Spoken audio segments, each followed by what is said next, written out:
हाय viewers, मेरा नाम ज़ईद चौधरी है। आप देख रहे हैं मेरा YouTube channel learn with engineer Zaheer. आज नेटवर्क एक्सेस सेक्शन में आपके साथ डिस्कस करूंगा spanning tree protocol. Spanning tree protocol क्या होता है? ब्रॉडकास्टॉम क्या होता है स्पैनिंग ट्री में? स्पैनिंग ट्री वर्किंग कैसे करता है? स्पैनिंग ट्री में रूट ब्रिज क्या होता है? रूट पोर्ट्स क्या होती हैं? डेजिग्नेटेड पोर्ट्स क्या होती हैं? ब्लॉक पोर्ट्स क्या होती हैं? पोर्ट आईडी की क्या अहमियत है? एसटीपी की स्टेट्स क्या क्या हैं? एसटीपी के टाइमर्स क्या क्या हैं? एसटीपी की कन्वर्जेंस को कैसे इंप्रूव किया जा सकता है? एसटीपी को प्रोटेक्ट कैसे करते हैं? पर व्हील एंड स्पैनिंग ट्री क्या होता है? रैपिड स्पैनिंग ट्री प्रोटोकॉल के बारे में भी डिस्कस करेंगे और आखिर में मल्टीपल स्पैनिंग ट्री प्रोटोकॉल के हवाले से डिस्कस किया जाएगा। एसटीपी जानने से पहले ये जानना ज़रूरी है कि ऐसे प्रोटोकॉल की ज़रूरत क्यों पड़ी। लैन और वैन नेटवर्क, लोकल एरिया और वायर्ड एरिया नेटवर्क वक्त के साथ साथ बढ़ते जा रहे हैं। अगर एक कैंपस को या मल्टी कैंपस को कनेक्ट करना हो तो स्विचेस के थ्रू कनेक्ट किया जा सकता है। मैं एक एग्जांपल लेता हूं कि दो यूनिवर्सिटी के कैंपस स्विचेस के थ्रू कैसे कनेक्ट होते हैं और उसमें एसटीपी को कैसे मैं इन्वॉल्व करता हूं, ये मैं आपके साथ डिस्कस करता हूं। मैं पेंट के ऊपर एक डायग्राम बनाकर आपको समझाने की कोशिश करता हूं। इसमें कुछ स्विचेस ले लिए, स्विच 1 आ गया, स्विच 2 आ गया, स्विच 3 आ गया, स्विच 4 आ गया।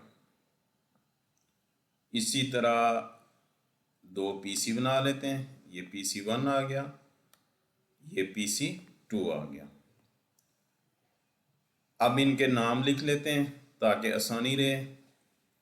ये आ जाएगा स्विच 1,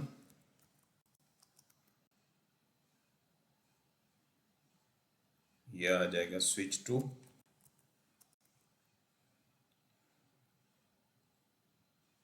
ये आ जाएगा स्विच 3,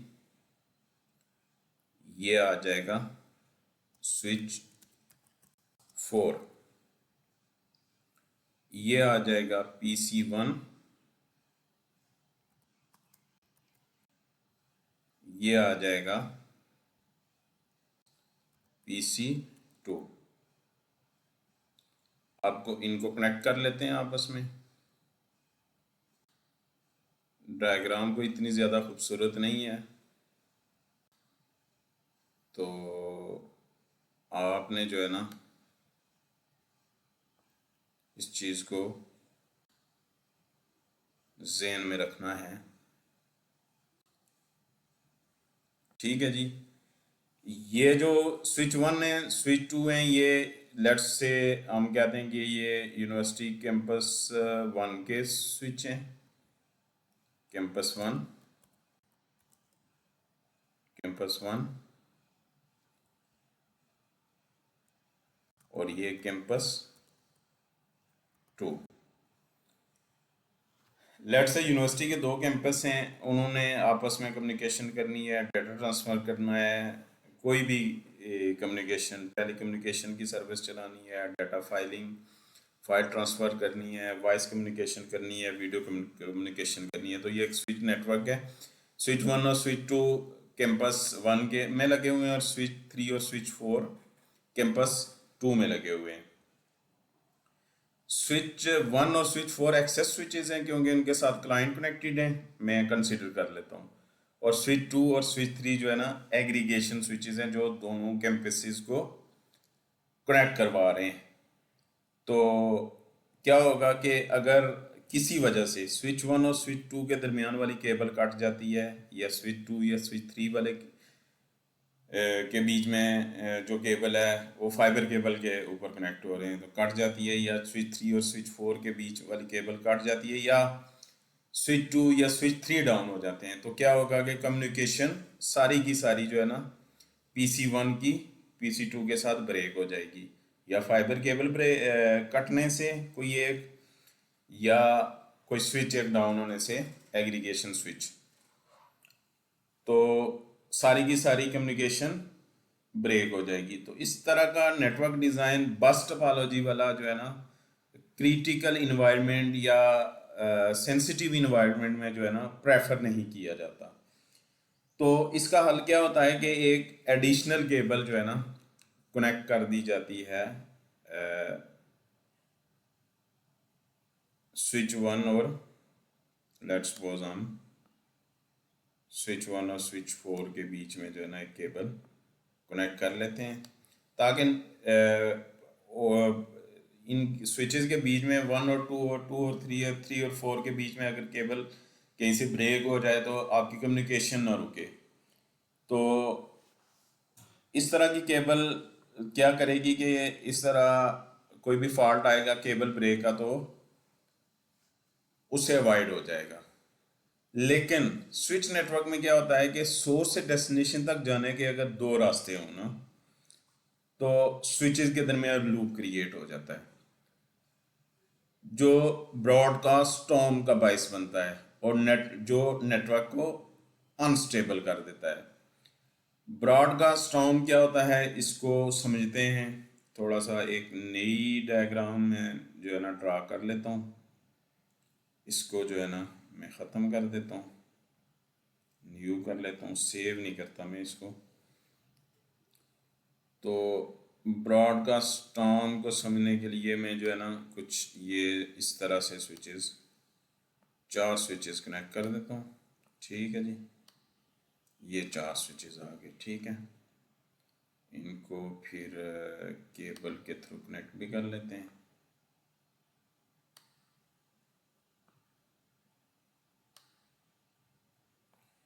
ये जो है ना आप टोपोलॉजी या इस तरह की ड्राइंग जो है ना आप किस पे बना सकते हैं जी,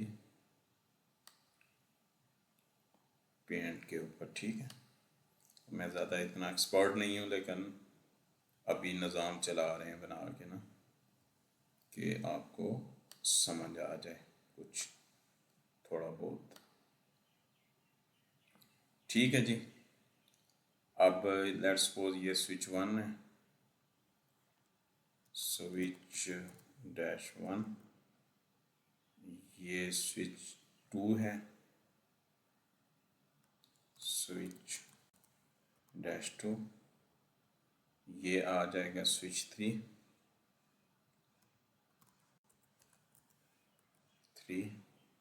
ये आ जाएगा स्विच 4, और ये PC1 है, ये PC1 है, ये आ गया PC2। ठीक है, PC1 ने PC2 के साथ कम्युनिकेशन करनी है, तो क्या होगा कि PC1 से PC2 तक पहुंचने के जब भी जो है ना ट्रैफिक जाएगी स्विच 1 पे, तो स्विच 1 से जब ट्रैफिक फॉरवर्ड होगी तो दो रास्तों से जाएगी। तो PC1 की PC2 तक कम्युनिकेशन दो रास्तों के थ्रू है। जब PC1 ARP रिक्वेस्ट भेजेगा तो स्विच 1 क्या करेगा, इस रिक्वेस्ट को रिसीव करने के बाद इस रिक्वेस्ट को स्विच 2 और स्विच 3 की तरफ ब्रॉडकास्ट कर देगा, और फिर स्विच 2 और स्विच 3 इस ARP रिक्वेस्ट को S4 की तरफ भेज देंगे। S4 इस रिक्वेस्ट को PC2 की तरफ भेजेगा और साथ साथ स्विच 2 और स्विच 3 की तरफ भी। और फिर क्या होगा कि स्विच 2 और स्विच 3 इसको स्विच 1 की तरफ, इसी तरह स्विच 1 इसको PC1 के साथ साथ एक मरतबा फिर स्विच 2 और स्विच 3 की तरफ भेज देंगे। ये फिर एक लूप का सिलसिला स्टार्ट हो जाएगा जो चलता रहेगा, जिसकी वजह से इस टोपोलॉजी में मौजूद तमाम स्विचेस की मेमोरी यूटिलाइजेशन और सीपीयू यूटिलाइजेशन जो है ना वो इंक्रीज होना शुरू हो जाएगी, जिसके नतीजे में नेटवर्क मुकम्मल चौक होना शुरू हो जाएगा। और एक टाइम ऐसा आएगा कि आपकी सारी कम्युनिकेशन इस लूप की वजह से, जो आर्म रिक्वेस्ट और मैक एड्रेस के बार बार एक दूसरे के पास जाने की वजह से जो है ना एक ऐसा लूप क्रिएट होगा जो पूरे नेटवर्क को जो है ना डाउन कर देगा। इस लूप से बचने के लिए जो है ना मैं एक चीज़ यहाँ पे मेंशन कर देता हूँ कि एस टी पी यूज़ किया जाता है। एस टी पी इस स्पेनिंग ट्री जो है ना, स्पेनिंग ट्री स्पेनिंग ट्री इसके लिए यूज़ होता है, ठीक है ना। स्पेनिंग ट्री इस लूप को ब्रेक करता है, जो बाय डिफ़ॉल्ट तमाम स्विचेस पे इनेबल होता है। स्पेनिंग ट्री लूप को रोकने के साथ साथ नेटवर्क में रिडंडेंट लिंक भी मुहैया करता है, आपको नजर आ रहा होगा इस टोपोलॉजी में जैसे। और ये अनवांटेड लिंक्स को डिसेबल करके लूप को रोकता है, ठीक है। स्विचेस स्पेनिंग ट्री एल्गोरिदम को यूज करते हुए ये फैसला करते हैं कि कौन सी पोर्ट्स को डाउन रखना है। जिन स्विचेस के ऊपर एसटीपी इनेबल होता है वो पूरे नेटवर्क की एक टोपोलॉजी बना लेते हैं। ये काम बीपीडीयू की मदद से किया जाता है। BPDU, bridge protocol data unit, ये हर 2 सेकंड के बाद तमाम पोर्ट्स की तरफ फॉरवर्ड होते हैं। बीपीडीयू में पोर्ट्स की इंफॉर्मेशन, स्विचेस के मैक एड्रेस की इंफॉर्मेशन और पोर्ट की प्रायोरिटी की इंफॉर्मेशन फॉरवर्ड की जाती है। एसटीपी की जो टोपोलॉजी है वो मंदरजा झैल प्रोसेस के बाद मुकम्मल होती है। वो प्रोसेस क्या होता है? रूट, मैं यहाँ पे लिख देता हूँ, root bridge selection, root port identification,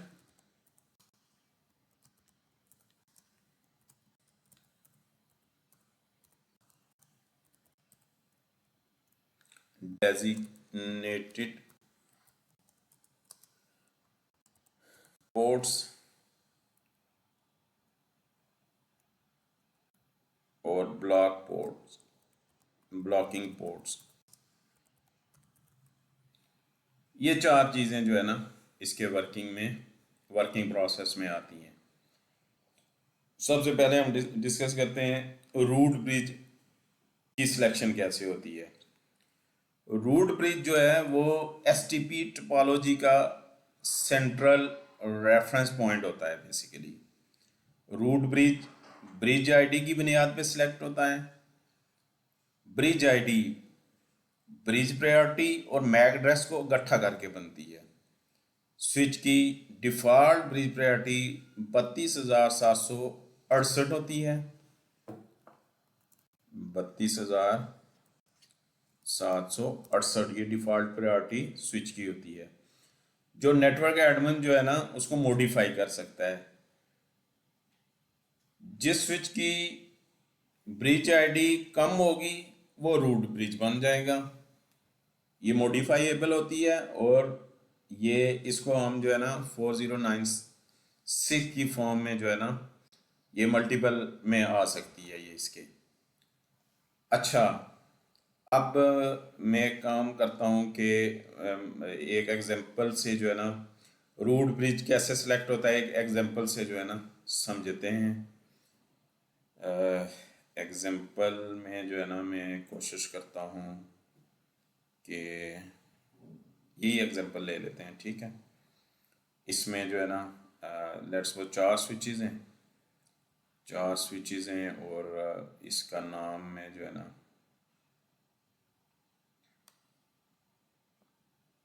ये टोपोलॉजी थोड़ी सी चेंज कर लेते हैं ताकि आपको जो है ना आपको ज़्यादा क्लैरिटी हो जाए। इसमें एक्स्ट्रा चीज़ें कुछ मेंशन करनी है, मैंने लिखना भी है तो वो थोड़ा सा इजी हो जाएगा। मैं 5 स्विच ले लेता हूँ, ठीक है जी। इनको जो है ना आपस में करते हैं कनेक्ट।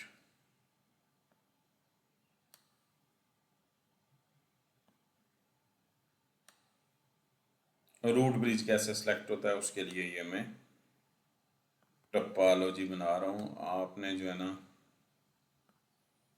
परेशान नहीं होना इसको देख के ना, क्योंकि ये इतनी खूबसूरत नहीं है। ये स्विच ए हो गया, ये स्विच हो गया लेट्स सपोज बी हो गया, ये हो गया डी हो गया, ये सी हो जाएगा और ये ई हो जाएगा, ई हो जाएगा। ठीक है। अब मैंने जैसे आपको बताया कि इसकी मैं प्रायोरिटी जो है ना रखता हूँ, प्रायोरिटी डिफ़ॉल्ट प्रायोरिटी के ऊपर रखता हूँ।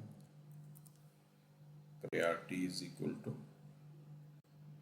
32,768 और मैक इसका मैं लिख देता हूँ जनाब डैश 111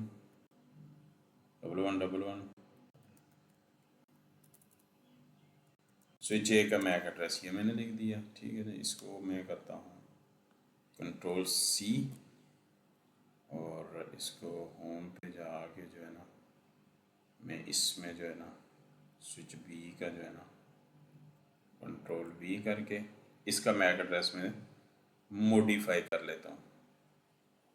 ठीक है। 222 222 333 कर लेता हूँ। इसका कर लेता हूँ मैं कंट्रोल वी करके, इसको मैं कर लेता हूँ जी 4444-5555। ठीक है जी। इसको मैं रख लेता हूँ कंट्रोल वी करके,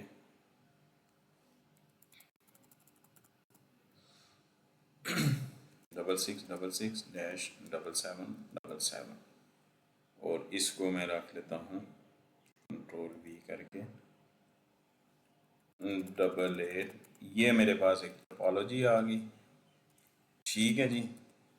और इसमें जो है ना मैक, इसमें मैं ये चाह रहा हूँ कि दो तरह से आपको समझाता हूँ। 5 स्विचेस हैं टोटल जिनकी डिफ़ॉल्ट प्रायोरिटी सबकी जो है ना 32,768 है। ठीक है। तो मैं लेट्स सपोज स्विच डी है जो है, स्विच डी की प्रायोरिटी जो है ना लेट्स सपोज मैं जो है ना इसको चेंज कर दूँ और इसको चेंज करके ना मैं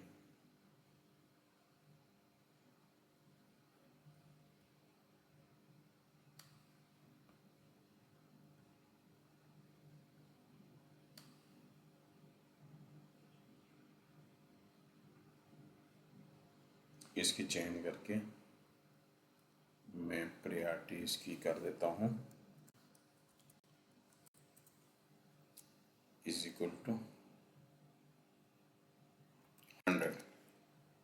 जो ही इसकी प्रायोरिटी 100 की तो ये क्या हो जाएगा, ये स्विच डी रूट स्विच बन जाएगा। इसमें मैक एड्रेस वगैरह नहीं देखा जाता, तो इसकी क्योंकि प्रायोरिटी सबसे कम है तो जो रूट स्विच होता है उसके इलेक्शन का पहला क्राइटेरिया ये होता है कि वो प्रायोरिटी की बेस के ऊपर इलेक्ट होता है। ठीक है।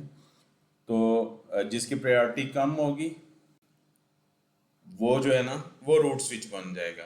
तो मैंने स्विच डी की प्रायोरिटी जो है ना 100 कर दिया, तो स्विच डी जो है ना रूट स्विच बन गया है। तो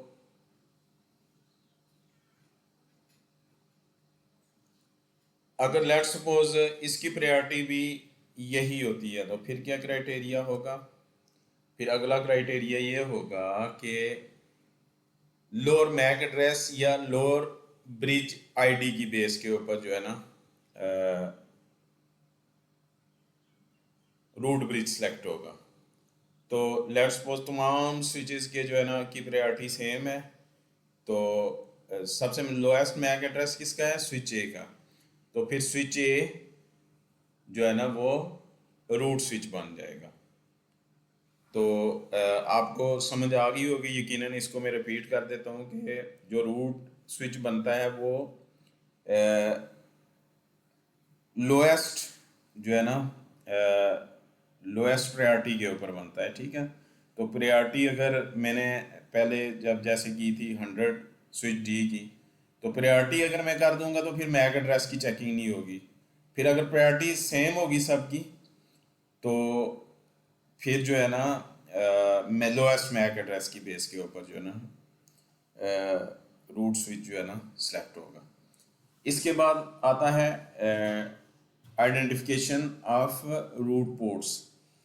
रूट ब्रिज की सिलेक्शन के बाद जो है ना अगला स्टेप होता है एसटीपी प्रोसेस में रूट पोर्ट्स को फाइंड करना, ठीक है। रूट ब्रिज के ऊपर कोई भी रूट पोर्ट नहीं होती, इंपॉर्टेंट पॉइंट है। रूट ब्रिज है उसकी कोई भी पोर्ट जो है ना रूट पोर्ट नहीं होती। और स्विच में रूट ब्रिज के अलावा हर स्विच में एक रूट पोर्ट होती है जो lowest root path cost up to root switch की बुनियाद पे सिलेक्ट होती है।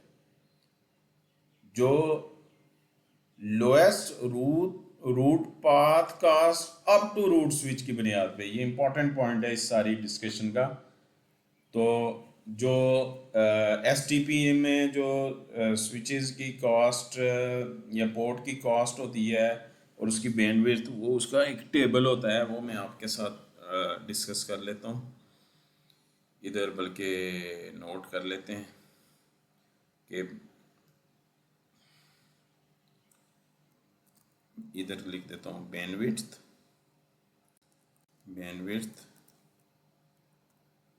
4 MB 10 MB 100 MB 1 gig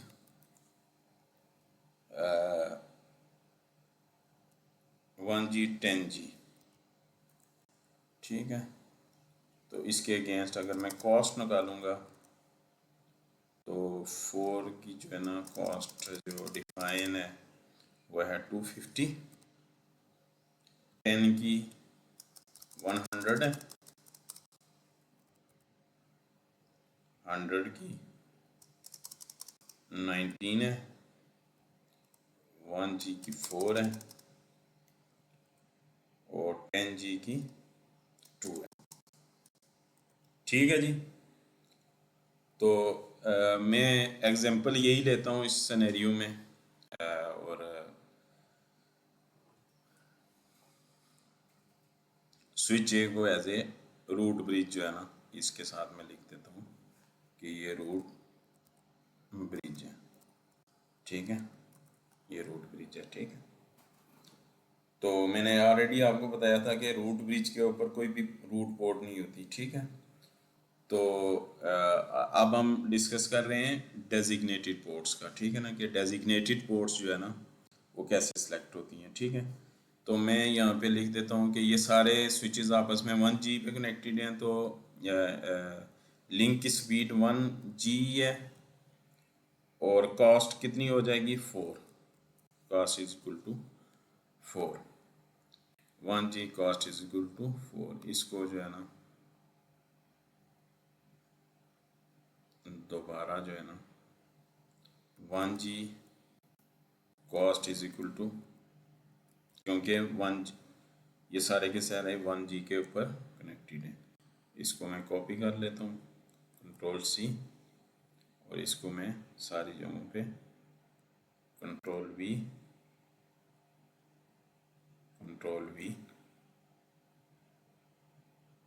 Ctrl+V, ठीक है।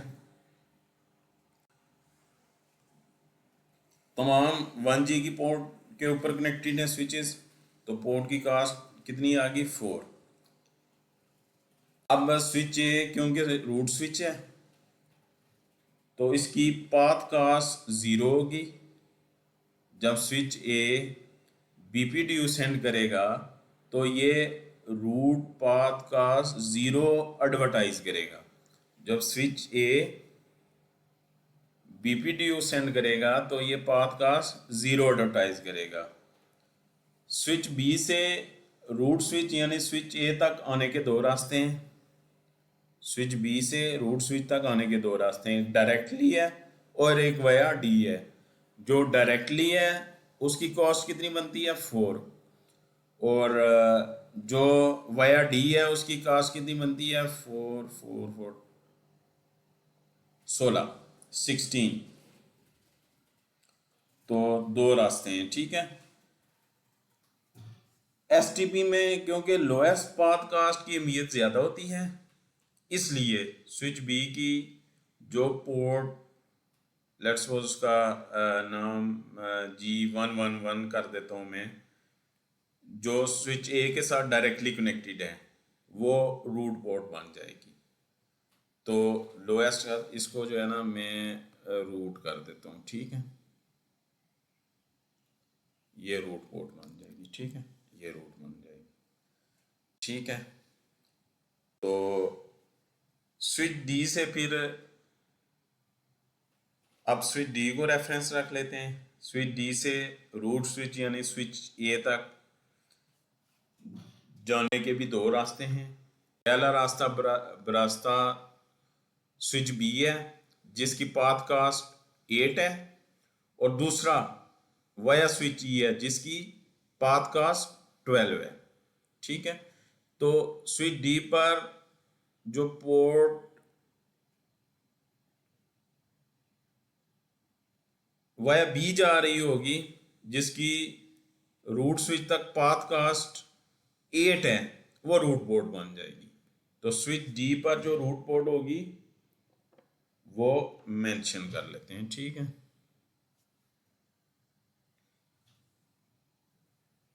इसको जो है ना ऐड कर लेते हैं, इसको रूट पोर्ट कह देते हैं, ठीक है जी। ये रूट हो जाएगी, ठीक है। ये दूसरी चीज़ आपकी क्लियर होगी। अब स्विच ई को देखते हैं। स्विच ई से रूट स्विच यानी स्विच ए तक आने के दो रास्ते हैं। पहला वाया स्विच डी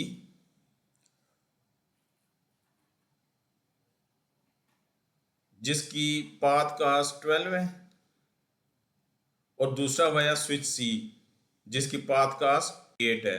तो स्विच ई पर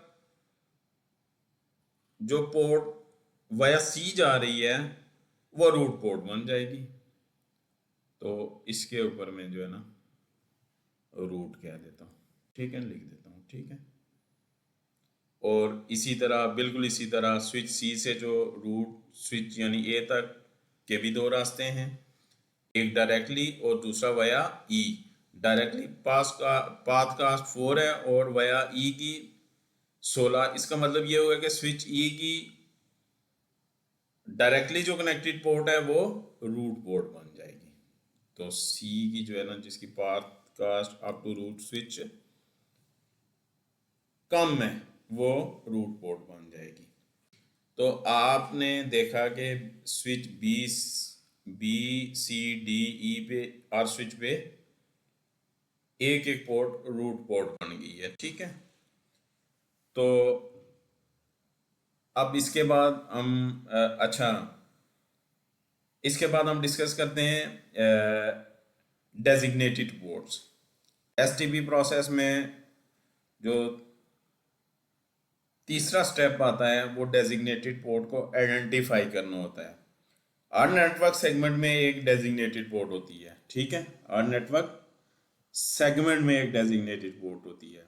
अगर दो पोर्ट्स डेजिग्नेटेड पोर्ट बनने की अहल हैं तो इससे लूप क्रिएट होता है, ठीक है, जिसको ब्लॉक करके लूप को ख़त्म किया जाता है, जिसको एसटीपी बल्कि ब्लॉक करके लूप को ख़त्म करता है।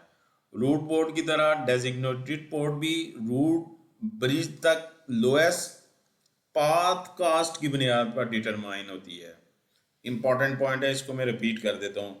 रूट पोर्ट की तरह डेजिग्नेटेड पोर्ट भी रूट ब्रिज तक लोएस्ट पाथ कास्ट की बुनियाद पर डिटरमाइन होती है। रूट स्विच की पोर्ट कभी ब्लॉकिंग स्टेट में नहीं जाती, ये भी इंपॉर्टेंट पॉइंट है। रूट स्विच या रूट ब्रिज की पोर्ट्स कभी भी ब्लॉकिंग स्टेट में नहीं जाती। आसान अल्फाज में अगर दो स्विचेस के दरमियान एक पोर्ट की साइड रूट होगी तो दूसरी साइड डेजिग्नेटेड होगी। लेट्स सपोज ये पोर्ट की साइड रूट है, ये पोर्ट की साइड रूट है, दूसरी साइड रूट ब्रिज के साथ है तो ये डेजिग्नेटेड हो जाएगी। ये इसी तरह डी में ये रूट जो साइड है दूसरी डेजिग्नेटेड हो जाएगी। तो इसको मैं जो है ना इधर डेजिग्नेटेड लिख देता हूँ, ठीक है जी, डेजिग्नेटेड। ये भी डेजिग्नेटेड, ठीक है, डेजिग्नेटेड।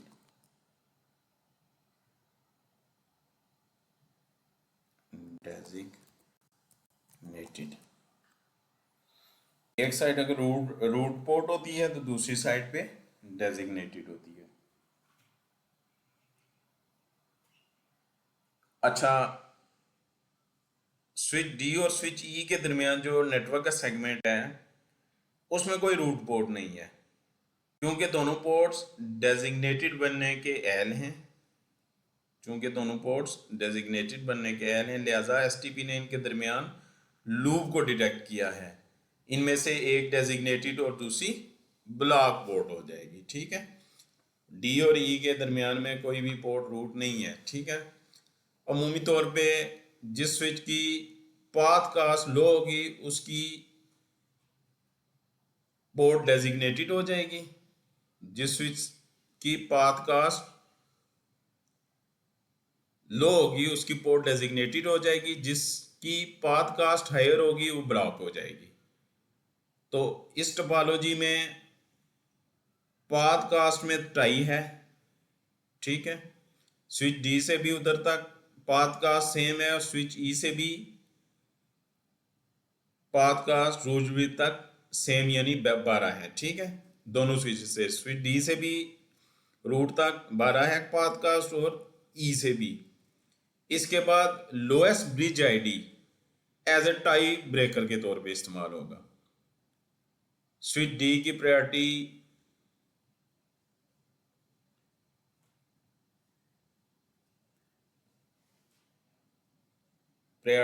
और इनकी प्रायोरिटी बराबर है, तो अगला फैसला जो है ना वो प्रायोरिटी पे भी टाई है तो मैक एड्रेस के ऊपर होगा। तो लोअर मैक एड्रेस किसका है? स्विच डी का मैक एड्रेस लोअर है, तो डी की पोर्ट जो है ना वो क्या बन जाएगी? स्विच डी की डेजिग्नेटेड पोर्ट बन जाएगी और डेजिग्नेटेड पोर्ट बन जाएगी, और ई की पोर्ट जो है ना वो ब्लॉकिंग स्टेट में चली जाएगी, ठीक है। अगर लेट्स से कर देंगे प्रायोरिटी भी सेम है और मैक एड्रेस भी एक जैसे हैं, तो फिर आखिरी जो फैसला होगा वो जो है ना पोर्ट आईडी की बेस के ऊपर होगा। उसको पोर्ट आईडी वाली एग्जांपल को मैं जो है ना एक नई टोपोलॉजी से समझते हैं, ठीक है। लेट्स सपोज मेरे पास ये स्विच ए है, ये स्विच बी है, ठीक है जी। इसको थोड़ा सा लिख देते हैं।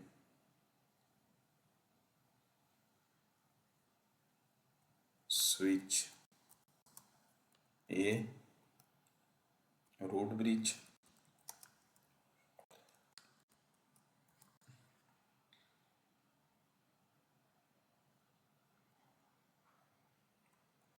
स्विच बी,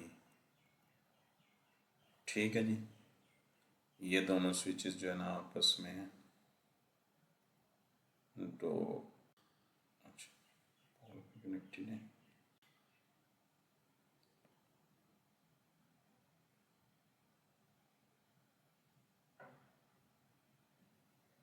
वन जी पे कनेक्टेड है आपस में, कॉस्ट इनकी 4 है।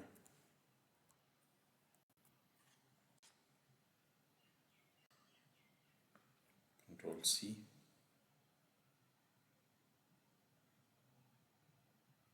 Control V. अच्छा, इसका पोर्ट की नंबरिंग थोड़ी सी जो है ना कर देते हैं ताकि पोर्ट आईडी वाली क्लैरिटी हो जाए आपको। gig 2/10 और gig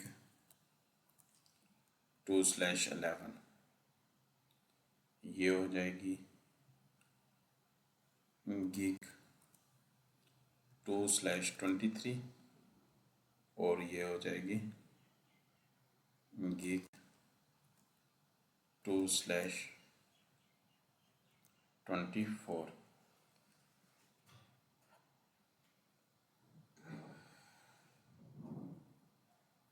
अच्छा, जब रूट पोर्ट और डेजिग्नेटेड पोर्ट का इंतखाब हो रहा होता है तो ये मुमकिन हो सकता है कि पाथ कास्ट और ब्रिज आईडी में टाई हो। तो जिस तरह इस डायग्राम में आपको नज़र आ रहा है कि पाथ कास्ट जो है ना और ब्रिज आईडी में दोनों में जो है ना टाई हो रहा है। ठीक है, तो दोनों लिंक की बैंडविड्थ भी बराबर है, स्विच भी मौजूद दोनों पोर्ट्स की पाथ कास्ट रूट ब्रिज तक भी बराबर है। तो ऐसी सूरत हाल में lowest bridge ID type as a tie breaker use होती है, जो इस सिनेरियो में मुमकिन नहीं क्योंकि एक ही स्विच है। ऐसी सूरत हाल में port ID as a final tie breaker के तौर पे इस्तेमाल होता है। तो अभी हम पोर्ट आईडी के बारे में डिस्कस कर रहे हैं, ठीक है ना। Port ID by default interface की जो पोर्ट प्रायोरिटी होती है वो 128 होती है, जबकि इससे लोअर प्रायोरिटी प्रेफर होती है। अगर प्रायोरिटी में टाई होता है तो लोएस्ट पोर्ट नंबर प्रेफर होता है। इस मिसाल में स्विच बी ने डिसाइड करना है कि gig 2/24 या 2/23 रूट पोर्ट बन सकती है या नहीं। स्विच बी स्विच ए से आने वाले BPDU को ऑब्जर्व करेगी। स्विच बी स्विच ए से आने वाले BPDU को ऑब्जर्व करेगा, जिसमें gig 2/11 और gig 2/10 के लिए पोर्ट आईडी होगी। अगर प्रायोरिटीज बराबर हैं तो लोअर पोर्ट नंबर होने की वजह से gig 2/10 की पोर्ट आईडी प्रेफर होगी, जिसकी वजह से स्विच बी पर gig 2/23 रूट पोर्ट बन जाएगी और gig 2/24 वो ब्लॉक स्टेट में चली जाएगी। उम्मीद करता हूँ आपको ये समझ आ गया होगा। अगले लेक्चर में आपके साथ STP पोर्ट स्टेटस और बाकी उसके अलावा चीज़ें STP टाइमर्स, उसके अलावा STP की कन्वर्जेंस कैसे इंप्रूव करते हैं वो डिस्कस करूँगा। अपना बहुत ख्याल रखिएगा। वस्सलाम।